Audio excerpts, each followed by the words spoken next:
The opinions and views expressed in the following program are those of the speakers and the host, and do not necessarily reflect those of Yoakley Scott Corporation and your sports network. Yeah, I've been closer to Jesus before, so can you help me out? Oh, can you help me out? Am I on my own? Am I on my own? Or can you help me out? Am I on my own? Am I on my own? Or can you help me out? Can you help me out?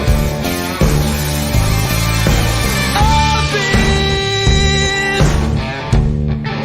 scared to look in my soul.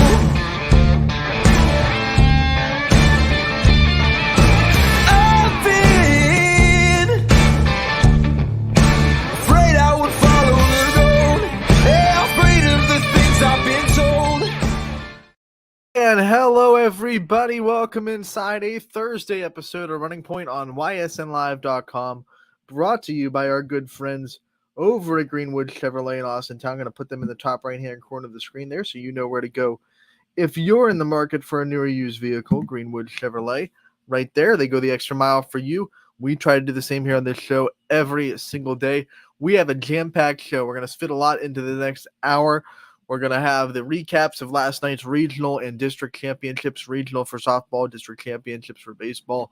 We will have Running Wednesdays that got bumped to today. So our episode 6 of Running Wednesdays with Rick Seipert will be today as well.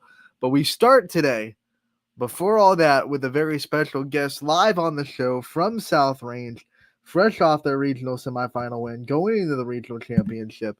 It's Giada Pauline, the left fielder junior for the Raiders. Giada, thank you so much for taking the time to join us today. Thank you so much for having me. All right, first things first, Giada, when we talked to Coach DeRose before the season even started and we had his season preview, he singled you out as one of the players that he expected a whole lot from. He thought you were going to have a breakout season at the plate. He'd been using you as a fielder for a long time, but he knew that you were ready for more responsibilities with the bat in your hands. And man, did you show up? You spent a lot of the season first on the team in batting average. Now you're down there at fourth, but with this team, that's no knock at all. You still have a very good average. What has been working so well for you this year, especially at the plate? I definitely think my confidence is a big key. I mean, you have to have confidence. You go up to the plate and just say, I'm going to hit the ball. When you were going to, start this season and, the weeks leading up to it, you knew you were going to have your opportunities. What kind of mental mindset were you trying to get yourself into so you could take that opportunity and run with it? Well, during basketball season, I suffered an injury that I was not able to play my junior year of basketball. So I know I just had to come strong for softball and just be there for my team. What was that like coming back from injury? You have to, like you said, miss the whole basketball season. The physical part of coming back from an injury is always hard, but aside from that, what was the mental part of coming back from an injury like for you as well? I was a little worried, but I kept my head up and went to all the therapy sessions. And, I already had missed basketball season, so I would have hated to miss softball season as well. So I just knew that I had to keep going and just work hard on getting my foot better for softball. Being a part of that team while not being able to play and trying to still be there for your teammates that were putting a lot of time into basketball, how much do you think that made you a better leader and a better, just an emotional and energetic leader for the softball team now? Yeah, I definitely had to just be there for the girls. Though I couldn't be on the court with them, I was always there to help them with whatever they needed. And I just took that leadership role and went with it. So that being said, how excited were you to just be back into a competitive atmosphere again and be able to play softball when you got back on the field? I was so excited. Being off for that long is so hard, not doing anything. So just working, going back and exercising, even running was a big step for me, and it was a lot of fun. Let's talk about the way this season progressed. We've talked about it with a lot of your teammates, and we know the image of this South Range team. Some of the quote unquote experts this year maybe thought, hey, you'll lose 5 starters last year, you lose 2 pitchers. Maybe the South Range team might be a little down. Maybe you guys felt a little underappreciated. What has it been like going through this season and still being the same old dominant South Range and showing people exactly what the program's all about? Yeah, making it to regionals my 3 years in a row for me has been very special. We set a goal as a team at the beginning of the year to make it to the regional tournament, and being able to successfully do that is amazing. Talked a little bit earlier about being a leader on this team. There's only one senior with Gretchen Bartels, and now as an upperclassman and one senior on the team, you're just asked to be a little bit more of a leader this year. What's that been like, and how have you handled the responsibilities put on you in the leadership category? Yes, I have embraced the leadership role, but I know as when I came as a freshman, I had like the juniors and the seniors to help me and take me under their wing. So I'm just hoping that I'm doing that for the underclassmen, knowing that they can always come and talk to me whenever they need something, and just being there for them on and off the field. Is there a leader of the past, whether it be your freshman or sophomore year, that you felt like really impacted you and showed you how to be a leader? Yes, definitely Kelly Zolik. I miss her a lot. She really took me under her wing my freshman year and my sophomore year, and I love playing with her, and she's just a great person. And what kind of leadership qualities do you think you took from Kelly that you employ now into your leadership experiences? Definitely communicating. That's like a big thing, especially in outfield. I feel like this year I've communicated a lot more than past years, and I just got to keep that going. Now you've always been a great outfielder. You've always been in left field for the South Range team. How much pride do you take in your defense? How much pride do you take out there knowing that if anything's hitting left, it's pretty much a no-fly zone? I take a lot of pride in that. All of our outfielders are great, both Selena and Riley. Never have any doubts on when a ball is hit to them that it's not going to be made a great play, and you just always have to focus on the next play even when a mistake is made. But I love backing up the throws, especially, and all the bunts, and just being able to lay out for a ball is just a great feeling. Talk about the dynamic of the outfielders. You brought them up, Selena and Riley. You three are, outies save lives. That's Yeah. what they all say. What kind of dynamic do you guys have out there, and what's it like? I know there are some fun things that happen in the outfield in the downtime of softball. So, what's it like having those two out there, and what's the dynamic like between you three? Yes, we're all like connected very well. We know each other's thinking kind of, so we all just try to back each other up and just make the play. Now we know all summer you are also into the travel ball world, and you play on a Yeah. very good travel team. What's that do for you as a softball player and as a person to be able to go to another team and to be able to have different personalities on the travel team and to be able to be coached by different people? What's that do for you as a player and a person? All of my coaches are very amazing. Both of my softball teams, whether it's travel or high school, they're both my second families. And I love being around all the girls and being in the atmosphere of playing all the softball is just great. Travel gets you relationships with other players that don't play for South Range. So I'm going to put you on the spot a little bit. Who are some of your best friends in the softball world that don't wear the same uniform as you do? Two girls go to Hopewell, Bella Katkich and Kara Barkovich. I have grown very close to them, and Kylie Pursuta, she goes to Blackhawk, and we all connect very well together, both on and off the field. And from them, they're in PA, so it's a lot different than Ohio, but just being able to see them across the line is like very fun.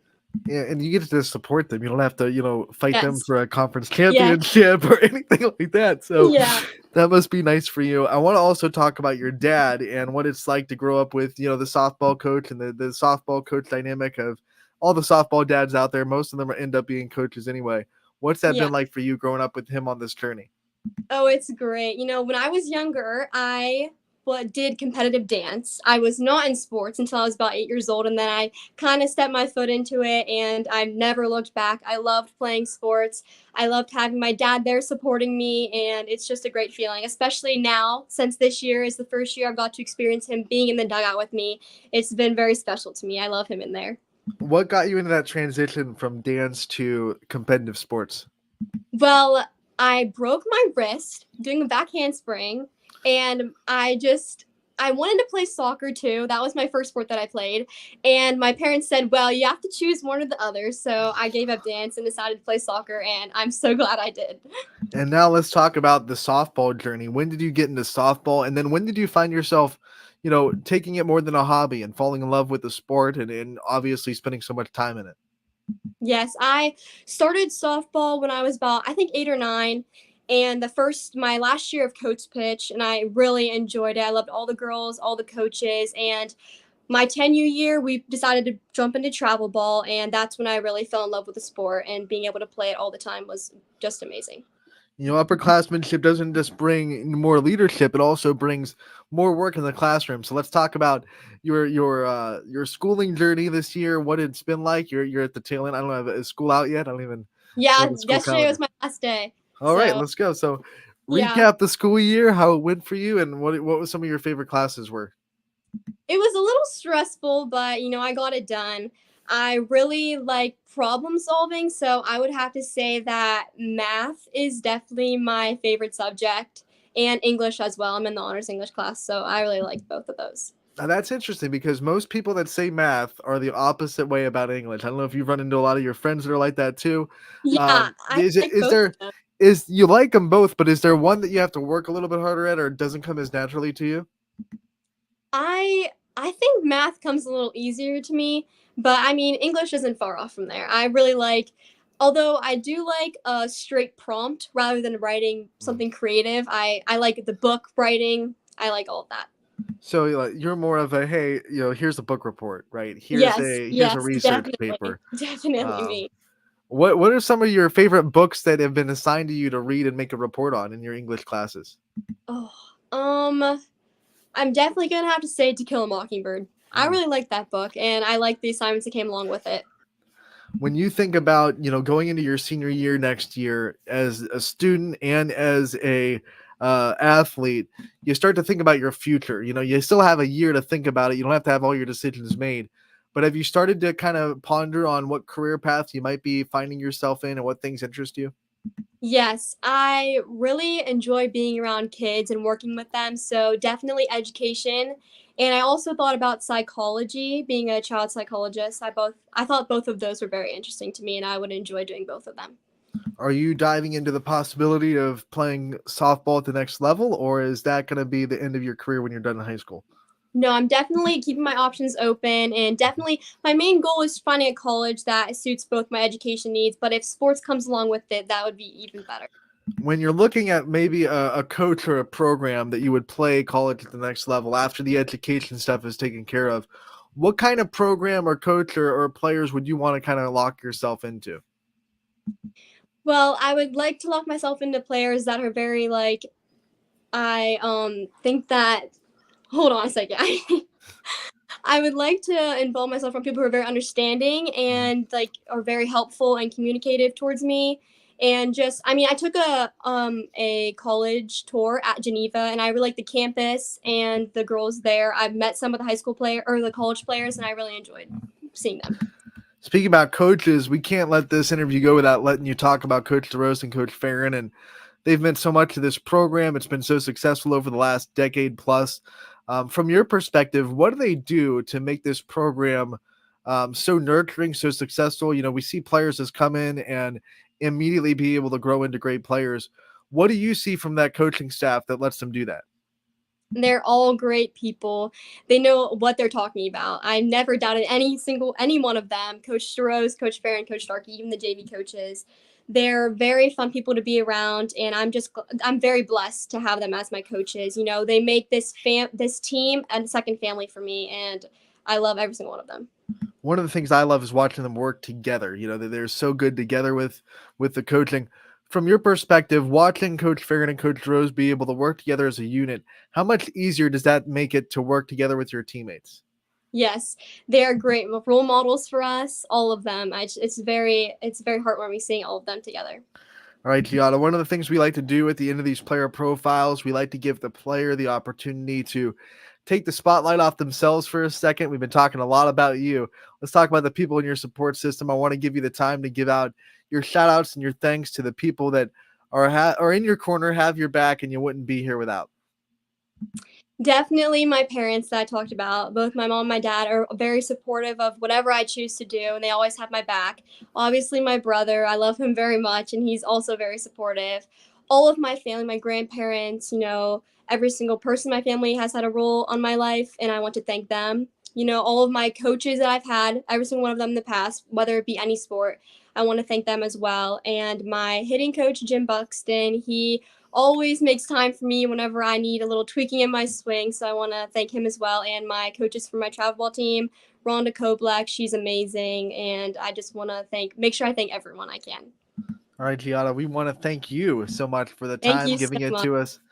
We wish you the best of luck on Friday in this regional championship against Champion, and we hope that this journey goes a long way for you and you're able to get that big trophy at the end of the year. Thank you so much for having me. All right, Gianna, we'll see you again real soon. See ya. All right, Gianna Pauline from South Range joining us live on Running Point to start off the show. There's no better way to start off a show than a live guest, right? South Range is in the regional championship for the second consecutive year. That's their third year in regionals in a row. And they were able to exercise a little bit of past demons by beating Tuslaw in that regional semifinal. That's a good segue into the scoreboard on ysnlive.com. We're going to bring it up on your screen, go over the scores real quick from yesterday. We had baseball district championships and softball regional semifinals. First in baseball, Canfield and Ursuline getting together. And we knew this was going to be a very big matchup for both teams, and Ursuline brought the bats, enough of them, to beat Canfield 6-1. It's all about timely hitting, and both pitching staffs really did a good job of navigating some tough innings, but Ursuline has had a few more timely hits on their resume, and they were able to knock out Canfield. The 9 seed in this district takes down the 1, takes down the 4. They're going to the regional semifinals with the win over Canfield 6-1, the final score. I knew that was going to be a tough draw when I saw the seed that Ursuline got, especially for Poland, the 1 seed, having them right off the bat. And once they got past that 2-1 win, that game could have gone either way. They seem to get steam the rest of the way. They seem to get more and more confident, more and more impressive. And Ursuline is not a team I would want to play in the regionals with the way they're playing right now. West Branch pitching, oh man, are they good? And they win 9-1 in a easy kind of championship over in Geneva. West Branch rolling into regionals. South Range, 4th consecutive district championship. They beat Garrettsville Garfield 11-1, the final score there. And then the one sad note for our YSN family, LeBray could not pull off the upset against top-seeded Perry. They fall 6-0 to the Pirates. Perry, the top seed in the D3 district, and Perry will go to the regional semifinals. Let's get to you when those games will be for the regional semifinals in baseball and where you can see them as well. So the South Range game will be against Wingdale. That's who they're going to be matched up with. It'll be at Madison Washington High School. That's going to be Thursday, May 30th, and the first pitch is set for 5 o'clock. For Ursuline, they have West Branch. That's going to be an all YSN regional semi. That'll be in Canton, and it's going to be at 2 o'clock at Thurman Munson Stadium. First pitch 2 o'clock between Ursuline and West Branch. And then we will wait and see who we have from tonight's district championships in Division 4. St. John going to be playing Hillsdale, and Warren JFK playing Middle Ridge. So we're guaranteed at least one YSN team in the regionals in Division 4. And we're guaranteed one YSN team in the regional final in Division 2 with Ursuline and West Branch playing each other in the semi. Oh, jeez. My bad. Welcome to live streaming, right? Just knocked the microphone right off my table. We go into softball regional semis. We start with an absolute thriller of a game, Fitch against Amherst Steel. A lot of people were looking at what the final was going to be. Fitch against Walsh. Everyone kind of looking ahead to that. Amherst was not having any of it because they brought their absolute best game they could possibly play. They pushed Fitch to 9 innings, but the Falcons, they're going to Falcon. They had good players. Kayleana Ray hits what ends up being the game-winning RBI base hit in the top of the 9th, and they win 2-1.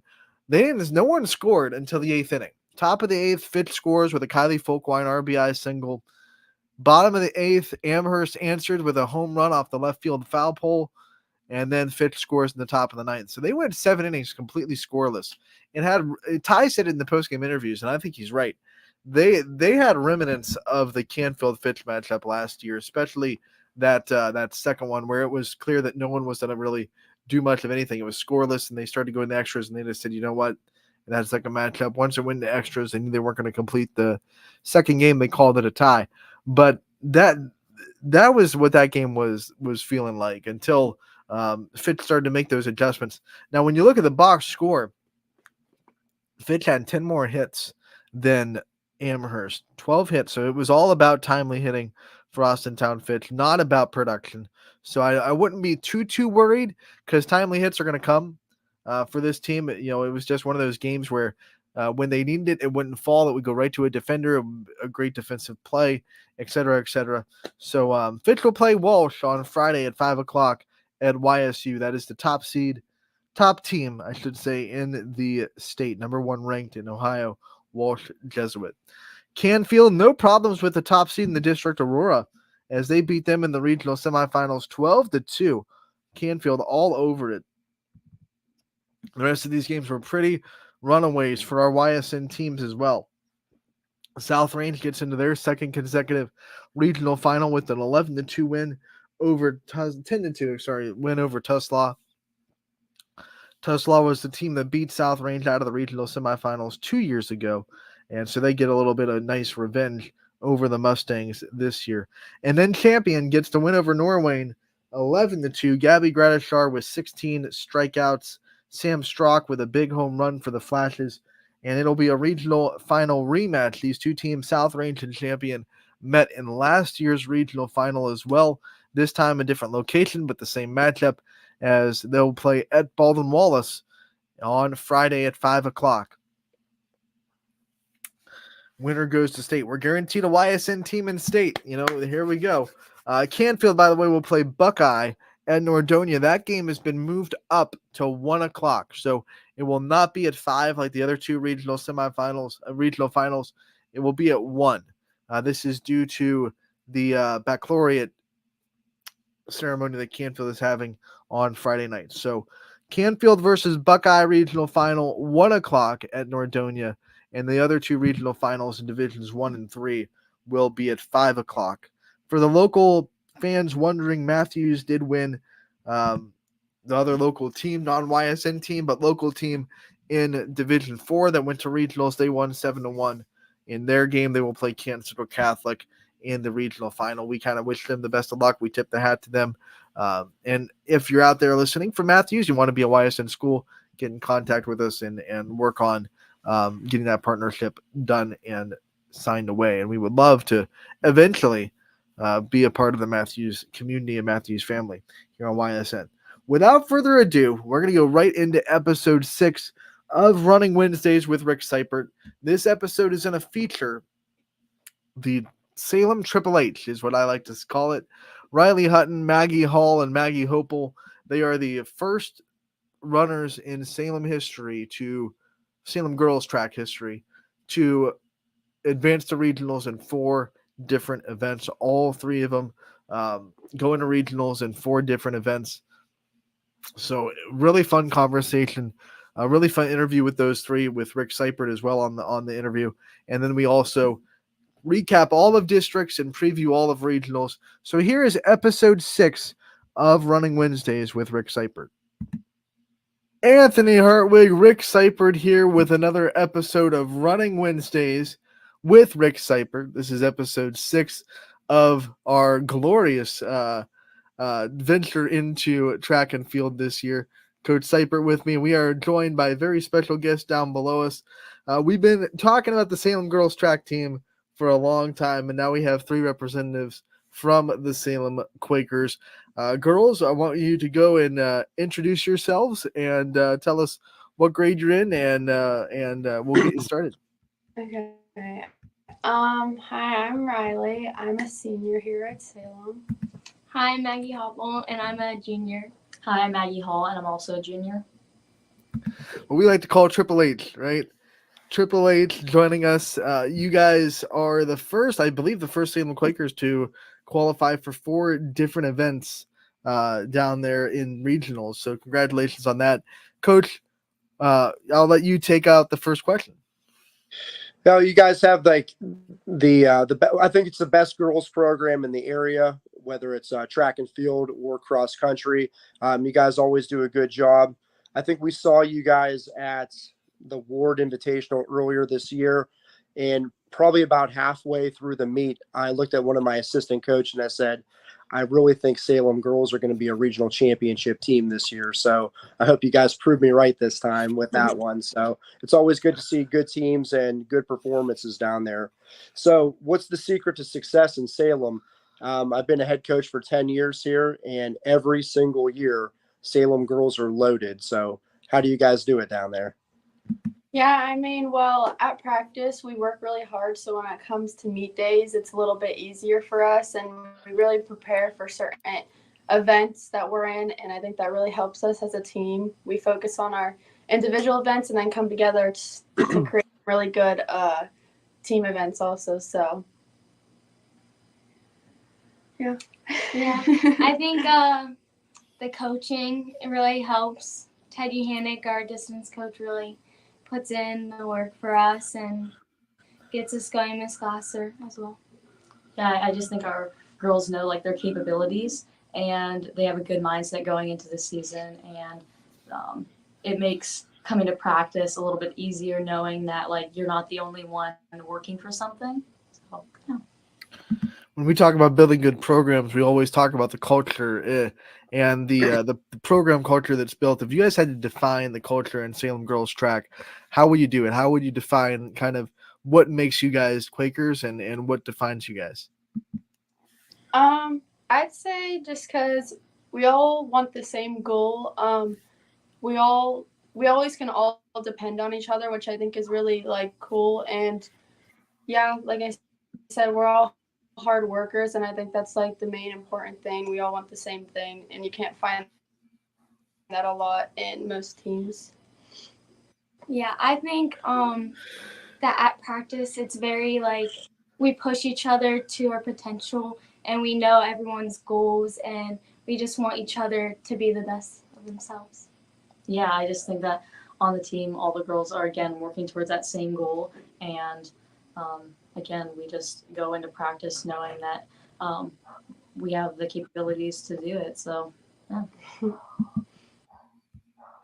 So what's it like this week heading into regionals? Like you guys are well represented at the regional meets. So like, what are some things you guys are going to do for like the daily routine? Like, do you have like a team superstition, or what do y'all do to get pumped up for this meet coming up here? Honestly, just the same things we've been doing, like what we've been preparing for. We know we have to really focus in this week, and like we're really important on eating right, drinking lots of fluids, and like stay on top of all those things. But yeah, just what we have been doing at practice every day and the same like routine, I'd say. Yeah. Yeah, just hydrating and just kind of getting more like focused in and ready. Yeah, I mean, just working out at practice and like outside of practice, like getting good rest and just focusing in on the next meet. Postseason always brings more pressure, but it feels like you girls haven't felt it at all. How do you handle, district meets, regional meets, hopefully state meets, and just handle them like every other day and not get too caught up in the lights and the stage?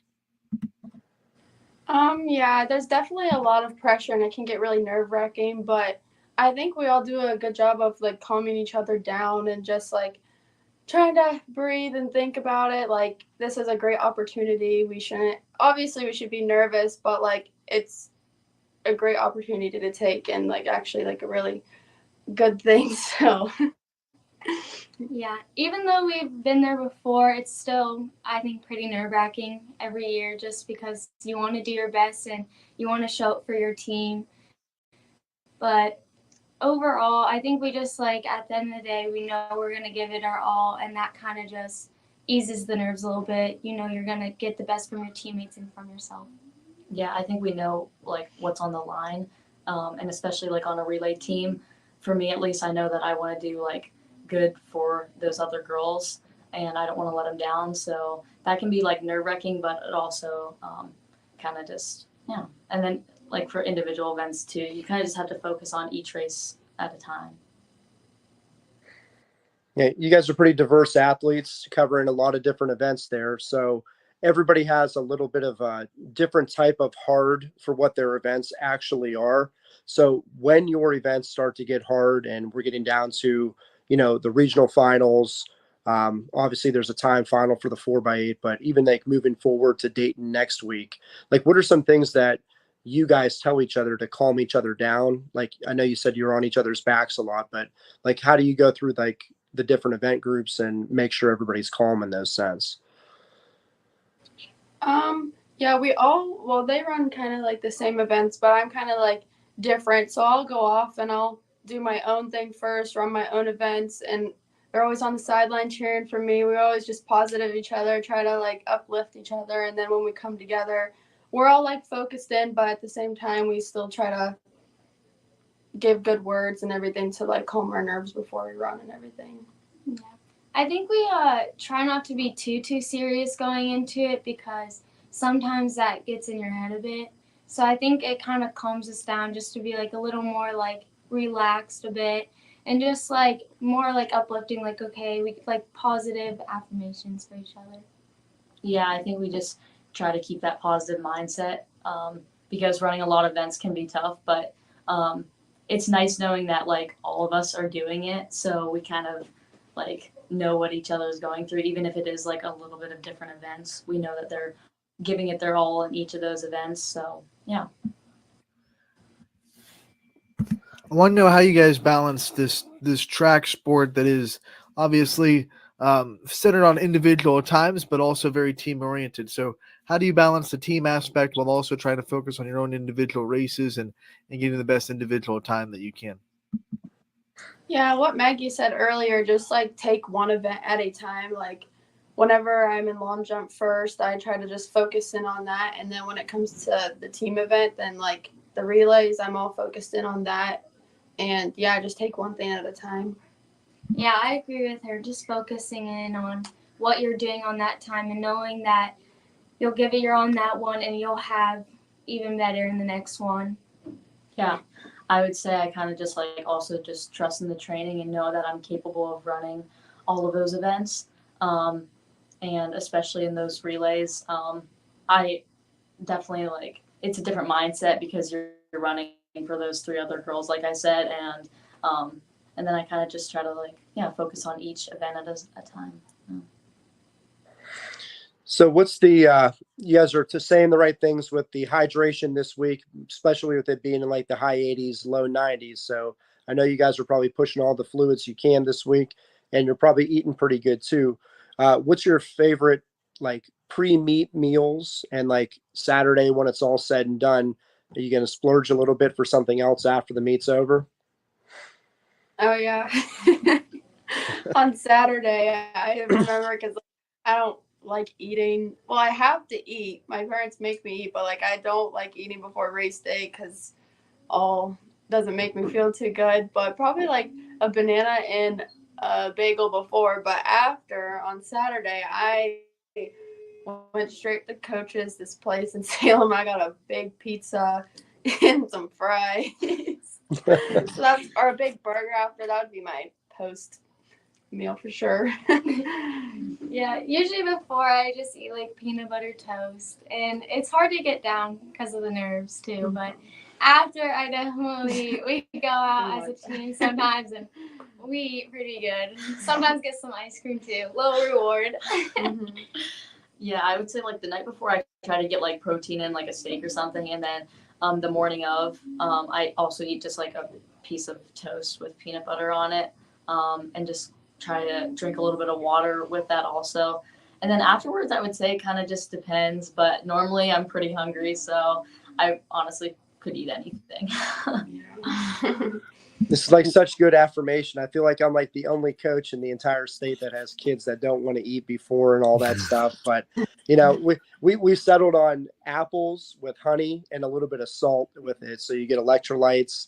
good carbs and some quick carbs as well in there. So we're trying to find all the good things that work for everybody as the season went on here. Honey apples. I don't know. I don't Yeah, know about never that. Never tried tried that one. Well, like I Uh, said, you get the honey's like a quick digestion, so you get that sugar in you real fast, and then the complex carb in the apple, so you replenish your glycogen, and then the salt. Yeah, yeah, it's always good. he is a biology teacher, so I trust what he's saying. Um, guys, I want to know, when you guys get to represent Salem and you guys get to, wear Salem across the chest every weekend and every meet, what makes you proud to represent the school system and proud to be a part of such a great tradition-based program?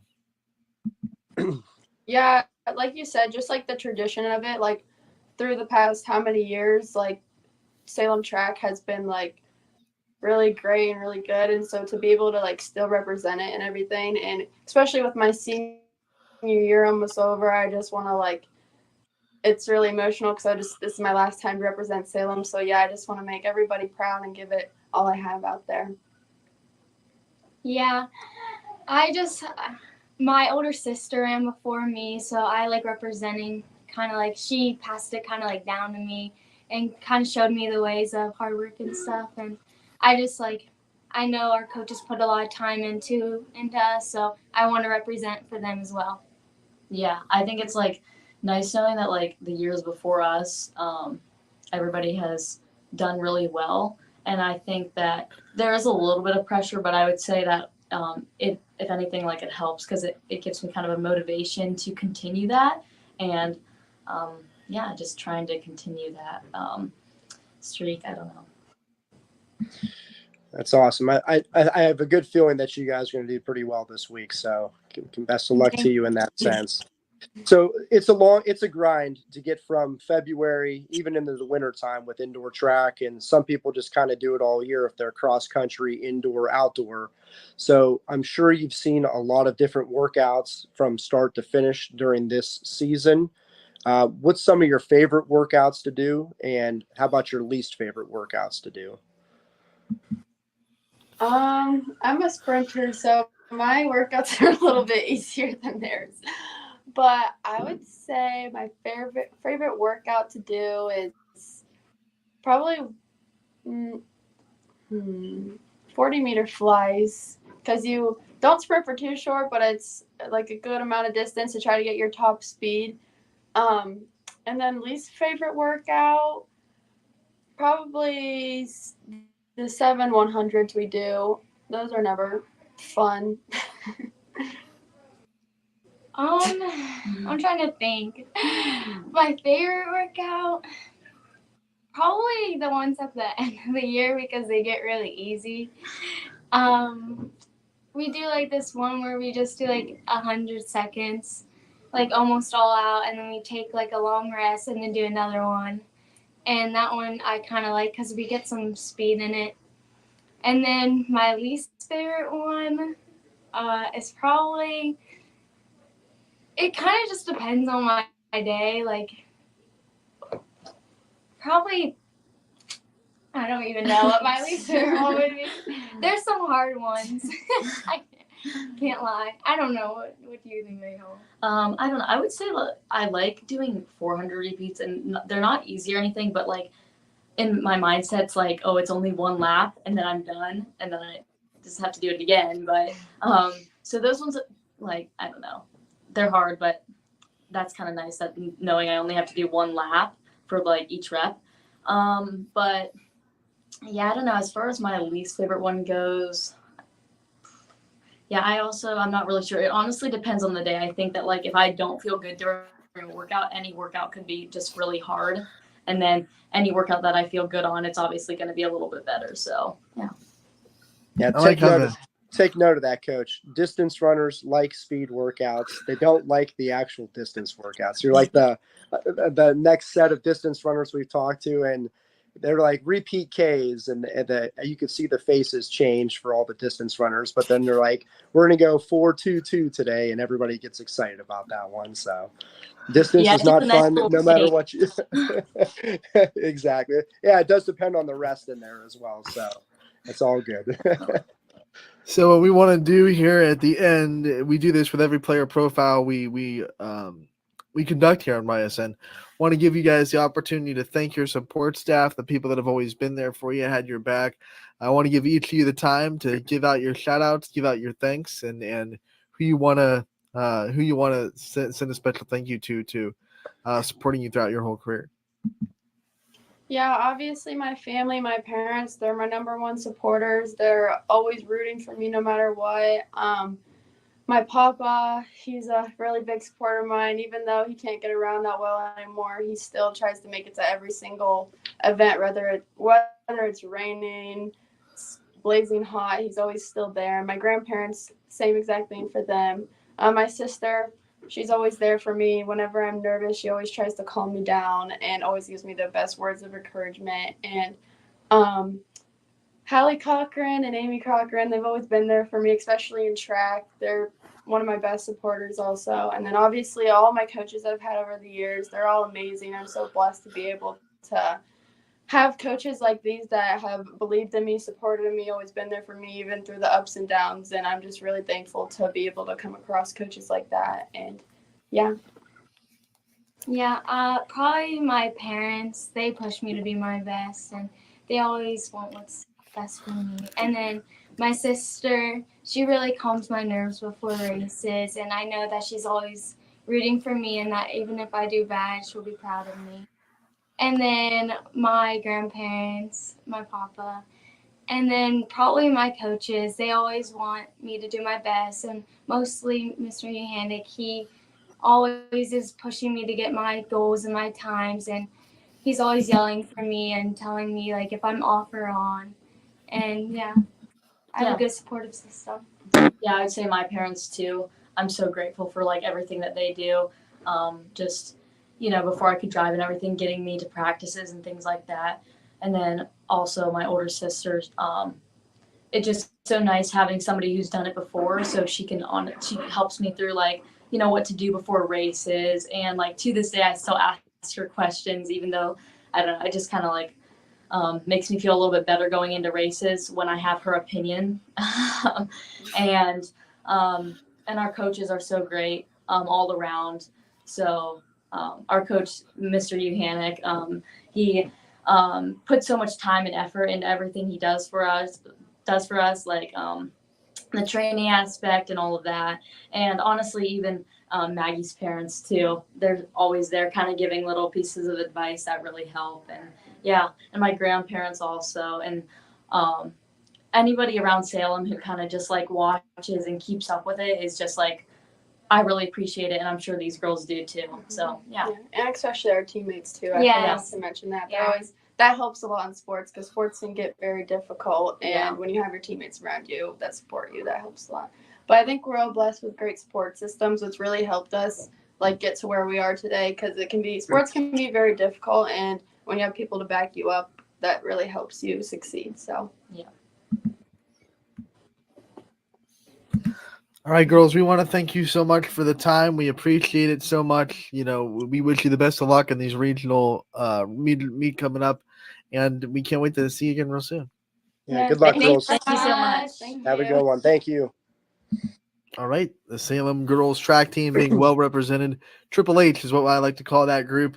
They are representatives in 4 different events, and I've been told, I have not confirmed this with like Salem higher ups, but I've been told that they are the first Salem Quaker girls to qualify for regionals in 4 different events, all 3 of them in 4 different events for Salem qualifying for regionals. So that's an amazing feat. Coach, when you think about, not just qualifying for regionals in 1 or 2, but doing it for 4 separate events, can you put into words like how hard that is and how special that is to see? Well, I mean, there's a lot of different variables that makes that very difficult. One, it's a competitive division as it is. D2 is exceptionally hard, especially with the events that those girls are running in. 2, anything can happen throughout this course of the season there. Little injuries here and there. People aren't feeling, like, as you heard them say, like, you aren't feeling your best every single day. So some workouts are harder than others just based on that. The same goes for racing as well. And then the hardest thing, I think, with what they were doing, It was hot last week. Last Thursday, when they were running the prelims for the district meet, on that turf and on the track, I'm sure it was pushing over 90 degrees. And like both of the Maggies there, they're running the mile, the 800, the 4x8, the 400. I mean, we're not talking about running 100 meters and being done. They're running half a mile, possibly 2 miles at a time there, plus your warm up and your cool down. I mean, that's no easy task in itself there. So, I mean, there's a lot of variables that make quadding at meets very difficult. Like I personally, like only do it if I know my girls are going to be able to, I only do it if I know my girls are going to be able to do it at a high level, because you really put the kids through that. And that obviously at this point in the year, there's nothing to lose. So, you know, if they have the gas in the tank, send them out there and see what they can do. That it gives us a perfect segue into talking about all the results from District Week. We have, as you said before we started, a lot of people going to regionals. There are a lot of qualifiers, a lot of great track athletes that have done their job in districts, and I want you to kind of go over the big results and who's going off to regionals this week. Yeah, like last week was really interesting to see all the stuff start to unfold. I may have missed a few. I did my best to find every single YSN athlete I could with all the district results, but I counted over 105 relay or individual district champions from our YSN schools. So, I mean, we're going to be very well represented this week heading into regionals. I know Wednesday, there's going to be some eliminations with the district semis the regional semis on Wednesday and Thursday here. So that list is going to get cut down from our champions pretty quickly as well. So a lot of really good track happened last week. The Salem girls, they ran away with their district. The Fitch boys won their district. The Garfield girls won their district. The Lowville boys won their district. The Mooney girls won their district. And the McDonald boys and girls, they both won their districts as well. So again, we had a lot of district champions in terms of teams, and like I said, over 105 different district champions, and that doesn't even count the second places that got through, the thirds and the fourths that got through. So I mean, we're very well represented moving on there. The Salem girls, Maggie Hall, she was the champion in the 16 and the 800. Their 4x4 turned into 4 flat, which is a really fast time. Their 4x8 jumped off the page at me first. Their 4x8 ran a 9:45, and they were largely uncontested in that meet there. I think they won by over 17 seconds. So we're talking about a full 100 meters that they won that race by. So I'm really interested to see how their 4x8 fares this week there. Kaylee Carlisle did a great job. She was the champion in both the discus and the shot put. Maddie Gorby was the high jump champion there. And then Ava Littler was she was from Canfield, but she was the 100 hurdle champion from the Salem meet that they had over there. For the D2 meet that was in West Holmes, that's a little bit of Southern Ohio. Our East Liverpool athletes and our Beaver Local athletes did really well down there. The girls 4x1 from Beaver Local turned in a really nice time. Let's see here. Kaylin Kirby was the high jump champion. John Wilson was the long jump champion from Beaver Local. The East Liverpool boys 4x4 turned into 3:29. That's pretty good across all the divisions, whether you're D1 or D3. The 800 meter champion was Julius Jones from East Liverpool. He turned in a 1:57. So he's starting to cook there a little bit. Quentin Conrad from East Liverpool ran 51.6. I mean, again, a lot of good things were happening there in Southern Ohio. Moving over to the D2 district in Lakeview, there were a lot of good things that happened over there. That's the Lakeview teams, Niles, Gerard, our buddy Mia Melito. She was the champion in the long jump, the high jump, and the 300 hurdles over there. And again, like I said, I could be wrong, but I'm pretty sure it's her first year doing the 300s. And again, she turned in a 46:43. I mean, we're talking about somebody that's really moving there. Rowan Jenkins from Pie Valley was the 100 hurdle champion over there. Anthony Bengala from Gerard turned in a 40.70 in the 300 hurdles. That's absolutely starting to cook. Micaiah Simpson from Niles continued her dominance. She ran a 12:40 in the 100 in the finals, and then a 25:77 in the 200. I have a good feeling that we're going to be talking about her going to state next week here as well. Kennedy Grace from Champion was the discus champ. And then Morgan Haywood from Edgewood was the pole vault champion over there. Moving out to the D3 district in Ravenna, the McDonald boys and girls had another fantastic meet. All 5 of our throwers, coach, are moving on. So both of the Bundy girls, Shilly, Record, Zajac, they're all moving on in their throwing events. Ava Hewlett was the 100 and 300 hurdle champion over there. Lila Hayes from LeBray was the 100 and 200 champion over there. South Ranges 4x2, they were the champions for that relay. The Badger 4x2 on the boys' side was the champions there. Christian Davis continued to have his good season. He qualified in the 400 and the 200. Aiden Jones was the 200 champion. Joe Capizzolo from McDonald turned in a 10-10. He's starting to cook over there. The Badger boys sprints 4x4, they got out as the district champion. I mean, we're seeing a lot of good stuff from that crew as well. I'm really excited to see what those guys are going to do over at Perry this week as well. On the D1 side, Fitch boys put on a little bit of a show, as we expected from our chats last week. Braden Bryant, their freshman phenom, was the 100 and 200 meter champion. The Bourbon boys, we turned in a 7:57 in the 4x8. Those guys are starting to flirt with our school record, so I'm excited to see if they're going to be able to get out this week as well. The Fitch boys turned in a 42:60 in the 4x1. That's absolutely blazing. I'm excited to see how they go in the finals this week as well. Brock Ferris was the 800 meter champion. He ran away with it, ran a 154. Blake Baker from Canfield, 9:23 in the 2 mile. It was largely uncontested. That race was over after the first lap. So when we were talking with Baker early in the season, he's starting to put it out there. I think he's really determined to get down to state there. In the pole vault, Harrison Spalding from Fitch came back from injury, and he was the pole vault champion. Megan Vadis from Fitch, we had her on last week. She turned into the discus champion as well as the pole vault champion.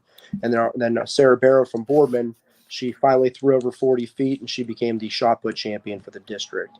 Again, D1, it's just going to get harder this week, so I'm really excited to see what all these kids are able to do on Wednesday in the prelims. In the Springfield district, the entire district is YSN schools, so clearly every single event was YSN athletes for the champions. Mike Malone jumped off the page once again. The United Boys Sprints, they had a great meet over there. The Mooney girls, they're 4x2, they're 4x4. Sophia Diorio won the 400 there. San Bertuno 46.73 in the 300 hurdles. That's fantastic. Brinsley Hiscox from United, she turned in another great meet. And then Ava Vecchione from Springfield, another good solid meet out of her. But I mean, that's a really strong district there. So they're going to start to mix it up with the McDonald group when they go over their regional meet too. So once all these like powers collide, only 4 get to come out this week, plus the 2 wild cards across the state. So, I mean, we should expect to see a lot of really good things. The weather looks fantastic. As long as all these kids are eating and drinking properly, I don't see any issues for any of them. But I know on the track yesterday, we were over 90 degrees on our track yesterday, and I'm pretty sure it's going to be hotter today.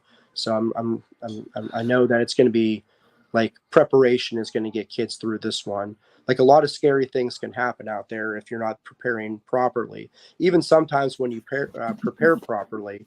I know like years ago we went down to the state meet, and there was a girl from St. Ursula's down in Cincinnati. Her name was Annie Heffernan. She was like one of the most elite distance runners I ever saw. She was doing the 2 mile double. She came off the last turn in the 2 mile, and she was leading by hundreds of meters at this point in time. And she just kind of went off in space from dehydration and the heat out there. So even the best top tier athletes, you can struggle if, some of the things just don't hit you right that day. So hopefully all of our athletes are doing their jobs and off the track to make sure that they're able to do like the job on the track when it comes time for it. We also saw a couple of athletes not just get into regionals, but also break school records on the way to do it. I know Taylor Dado from South Range broke a school record this week. How cool is it to see not only a good performance like that in districts, but also be able to say you got through districts with a record-breaking performance? No, I mean, it's awesome. Like anytime you break a school record, it's amazing because you get to say, I've done something that no one in the history of this school has done before. South Range, they have a very good program. That I know they've had good coaching for years over there. So for Taylor to be able to say that she set a school record, I mean, that's an accomplishment in itself. But moving on is kind of the biggest deal. We kind of just say survive and advance. So you can run your worst time ever, but if you're in fourth place, Right. you still get to move on to the next round. So it depends what your goals are. Like times are always fun, but being a champion, that's kind of something that they're both forever, but I think you get the idea there. The championship glory is kind of what everyone's going to be striving for. I feel like you want to save your school records for regionals in the state. Save those good times for later on when you really need them. I mean, it depends where you're at in your training.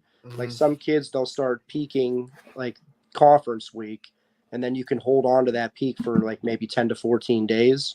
So hopefully we didn't peak too early in some cases, but the coaches are good. I mean, I know these people are doing their jobs out there, and every athlete that's been on here, they've praised their coaches for the workouts they put together for them. So I'm confident that all these coaches know what they're doing and they're making their kids get to those points at the right times. Maybe not praises for every workout, Not everyone. Well, I know my girls, like I tell them today's workout is going to be 14 minutes long. Now on the surface, we'll be done in 14 minutes. You think that's fantastic, but it's not. It's like the worst workouts that I have. They always hate when I say that today's a short workout or something like that. It's a trap. It's a trap. It is. It's a trap. Exactly. They're going to get beat up worse than they ever have, but it's good for them. And again, like I said, we're cooking right now. I'm happy with what we have put on the track the last couple of weeks here, but like always, we're never satisfied with the results at this point in time. It was interesting. Some of the Salem girls brought up that the workouts get a little bit easier when you get deeper into the tournament regionals. Is that something that coaches like to do? Like, hey, you know what? We're not going to push you as hard as we would in the grind of the regular season because now it's all about just making sure you're right for that regional meet. So do your workouts get a little bit foot off the gas in the next couple of weeks? Yeah, you want to cut back on the volume with your athletes at this point in time. I mean, basically, you want to make sure they're sharp and fresh. So maybe a month ago, your distance crew's doing a workout that's 12 to 16 by 400. That's a lot of volume, but you need that strength workout in there. I mean, at this point in time, if you haven't built that base and you haven't built that strength, it's kind of over already for you. So, for example, we had a 3-rep workout yesterday. A typical workout for my crew at practice is between 10 and 14, depending on what time of the season it is. So we went from 10 to 14 all the way down to 3, and that was it. So you want to make sure they're fresh, they're fast, they're happy, they're rested, they're eating right, they're sleeping right, they're drinking right. Their mental state is where it needs to be. So this is the kind of time of the year where we're just trying to feel good and make sure everyone's just ready to rip it when you're out there. Because again, if you're not on your best, or even if you are on your best, you might not even get out of there. So you have to make sure you put everything you can into those races because tomorrow's not guaranteed at this point in the season. Veteran coaches have had time to find out kind of what works best for their athletes and tinker on how they're going to handle these next couple of weeks. When you were starting, what were some things that you did to try to toe that line to, experiment on how much you should use, what that volume should be going into regionals and trying to experiment what works and what doesn't? Well, I mean, you have to see how every year when we finish up, we look back at the training and we say what worked and what did not work. Okay. And you have to be honest with yourself. If you have an ego that you're right about everything, you're probably wrong about a lot of things. So you really have to be able to look back and say, our speed workouts were good, but we ran out of gas at like the 350 mark in a 400, or the strength was there, but we just weren't fast enough this year. So it's really just about trial and error and observing things that work for coaches, I mean, the best thing to do is talk. And it's not like you have a secret that nobody knows about. I mean, there's more than one way to train, but like the most effective training programs are pretty simple. If you want to be fast, you have to run fast. If you want to jump high, you have to jump high. If you want to jump far, you have to try to jump far. I mean, it's not like rocket science with the fundamentals of the stuff, but it's kind of finding like the little nuances to get yourself there with all these different events. Your students are going to be watching this interview going, why aren't our tests that easy? Jump. Yeah. Okay, that's well. I mean, it's about like the way I teach my classes is they're very good at the concepts, and then we have to put all the pieces together to get like the applications of it together. So I mean, coaching's no different, and you could know more than any coach out there. You could be the best coach in the history of time, but if you can't apply it to athletes and you can't put the relationships together, you're no better than a coach that doesn't know anything. How do those AP bio finals go, by the way? You'll have to ask me in the summertime when those scores come out. I do have a pretty good track record of getting kids through. So, we'll find out. It's like July 10th, those scores come out. So we'll see. Let's talk about regionals real quick, a preview of regionals, where every regional will be located, and then who you think are some of the YSN favorites to do really well in regionals. The D1 and the D2 races are both at Austintown. The semis for D1 is Wednesday. The Thursday is the semis for D2, and then the finals are Friday, Saturday. And then for D3, they're going to go out to Perry. I'm high on the McDonald team. Both of the McDonald's teams, I'm really high on them. The Salem girls, they put on a show last week. I've been high on them the entire season. I know that the Fitch Sprints are going to be putting it together. I'm high on our Blake Baker from Canfield, Ava Littler from Canfield, Brock Ferris from Boardman, Sarah Barrow from Boardman. Let me see here. The sprinters from Liberty, Brookfield, they're going to put shows on out there. Ava Hewitt from Mineral Ridge, I think she has a pretty good chance of getting out there. Gerard Sprints, Mia Melito, she should have a good faring out there. Mike Balone, those Mooney sprinters and hurdlers. I mean, we're going to be very well represented at the state meet. We're going to have a pretty long show when we start discussing who made it out to the state meet, and then we'll see how it looks when we're sizing them up to see who's going to go on that state podium. We can't wait, Coach. When we come back with episode 7, we'll be talking about state qualifiers, and we'll be gearing up for trips to Dayton, which will be fun next week in episode 7. Want to thank everyone for tuning in to episode 6. Want to thank the Salem Trio, the Triple H of Riley Hutton, Maggie Hopple, and Maggie Hall, all joining us today on the show. We love talking to those three, and we'll come back next week, do it again. With state qualifiers. Thanks, Coach. Have a good one. All right, that is episode 6 of Running Wednesdays. I know on Thursday we pushed it to Thursday because of regional softball, but still a great episode, and we hope you enjoyed it once again, just like I did at the end of that. Want to thank Maggie Hopple, Maggie Hall, and Riley Hutton for their time and making that episode as good as it was. Want to always thank Rick Seipert for giving us his time diving into track. That'll be back next week. We'll talk about state qualifiers next week. Regionals will be over by Saturday. All the regional finals will be done. And I think tonight is the last slate of regional semis, if I'm not mistaken. So we are having some fun. We're going to keep an eye on those results. And we'll be back next week with another slate of guests and great recaps from episode 7 next week of Running Wednesdays. That'll do it for today's episode of Running Point. There will be no show tomorrow because I will be in Nordonia for the Canfield Regional Final. That game starts at 1 o'clock. So instead of Running Point, hop on over to ysnlive.com and check out Canfield versus Buckeye. Softball, someone's going to state. Hopefully it's the Cardinals. We're rooting for them on YSN. So we will be back on Monday with Running Point. We'll recap all the regional games, all the district finals from baseball tonight as well. So check it out.